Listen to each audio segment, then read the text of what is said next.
ഏവർക്കും പുതുവർഷ ആശംസകൾ. ലോകാ സമസ്താ സുഖിനോ ഭവന്തു. ഈ 2026 എല്ലാവർക്കും സുഖവും സമാധാനവും സർവശക്തൻ നൽകട്ടെ എന്ന് പ്രാർത്ഥിക്കുന്നു. വാസ്തുപ്രകാരം തുളസി വീടിൻ്റെ ഏതു ഭാഗത്താണ് ഉത്തമം എന്ന് നോക്കാം. വീടിൻ്റെ പ്രധാന വാതിലിനു മുൻവശം തുളസിത്തറ നിർമ്മിച്ച് ഒറ്റ സംഖ്യയിൽ, അതായത് 1, 3, 5 എന്ന ക്രമത്തിൽ നട്ടുവളർത്താം. പക്ഷേ ശുദ്ധമായി സൂക്ഷിക്കണം എന്നു മാത്രം. സ്ത്രീകൾ അശുദ്ധി സമയങ്ങളിൽ തുളസിത്തറയ്ക്കടുത്ത് പോകാനോ ജലമൊഴിക്കാനോ പൂവിറുക്കാനോ പാടുള്ളതല്ല. അതിനു സാധിക്കാത്തവർ മുറ്റത്തു നട്ടുവളർത്തുക. യാത്ര പുറപ്പെടുമ്പോൾ തുളസിയെ നോക്കി പ്രാർത്ഥിച്ച് പുറപ്പെടുന്നത് ശുഭകരമാണ്. ശ്രീകൃഷ്ണ ഭഗവാന്റെ അനുഗ്രഹം കൂടെ ഉണ്ടാകുമെന്ന് വിശ്വസിക്കുന്നു.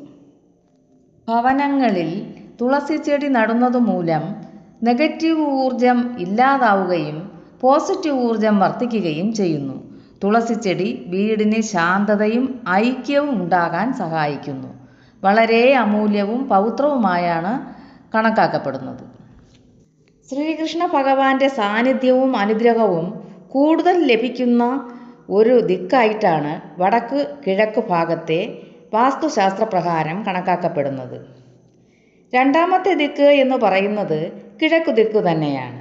അവിടെ തുളസിച്ചെടി താനെ പൊട്ടിമുളച്ച് തഴച്ച് കൊഴുത്ത് വളരുകയാണെങ്കിൽ വളരെയധികം അഭിവൃദ്ധിയും ഐശ്വര്യവും സമാധാനവും കാര്യവിജയവും ആണ് ഫലം. ഒന്നാമത്തെ സ്ഥാനമെന്ന് പറയുന്നത് വടക്കു കിഴക്കു ദിശയാണ്. ഒരു ഭവനത്തിൻ്റെ പോസിറ്റീവ് എനർജി, അതായത് നല്ല ഊർജം കൂടുതൽ ലഭിക്കുന്ന ദിശ വടക്കു കിഴക്കു ദിശ തന്നെയാണ്. ഈ ദിശയിൽ തുളസിച്ചെടി കൊഴുത്ത് തഴച്ച് വളരുകയാണെങ്കിൽ കുട്ടികളുടെ വിദ്യാഭ്യാസം, ബുദ്ധി വർധനവ്, സുഖം, കുടുംബൈക്യം, ഉന്നതി ഇവയാണ് ഫലം. അടുത്ത ദിക്ക് എന്ന് പറയുന്നത് വടക്കാണ്. ഇവിടെ ലക്ഷ്മി സാന്നിധ്യം കൂടുതലുള്ള സ്ഥലമാണ്. ഐശ്വര്യപ്രദമാണ് ഇവിടെ തുളസിച്ചെടികൾ വച്ചു പിടിപ്പിക്കുന്നത്.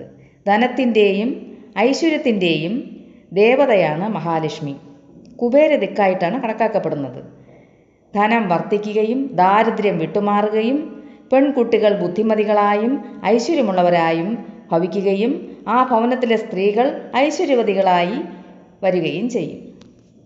പിന്നെ ഒരു കാരണവശാലും കന്നിമൂലയിൽ, അതായത് തെക്ക് പടിഞ്ഞാറ് ദിശയിൽ തുളസി നട്ടുവളർത്താൻ പാടുള്ളതല്ല. അധമമായി കണക്കാക്കപ്പെടുന്നു. ദാരിദ്ര്യം, കഷ്ടത, അസുഖം, ശത്രുത, അപകീർത്തി, കുടുംബകലഹം ഇവ ഫലം. നേരെ മറിച്ച് മുക്കുറ്റി, കറുക തുടങ്ങിയ ചെടികൾ നട്ടുവളർത്തുന്നത് മൂലം ധനാഗമനവും മനസമാധാനവും ഐശ്വര്യവും സിദ്ധിക്കുന്നു. ഗണപതി ഭഗവാന്റെ അനുഗ്രഹവും സിദ്ധിക്കും.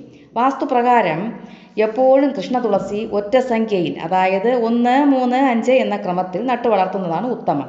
മണ്ണിൽ വച്ച് പിടിപ്പിക്കുന്നതാണ് ഉത്തമം. സാധിക്കാത്ത ഭവനങ്ങളിൽ ചാക്കിലോ ചെടിച്ചട്ടികളിലോ ഒറ്റ സംഖ്യയിൽ നട്ടുവളർത്താവുന്നതാണ്.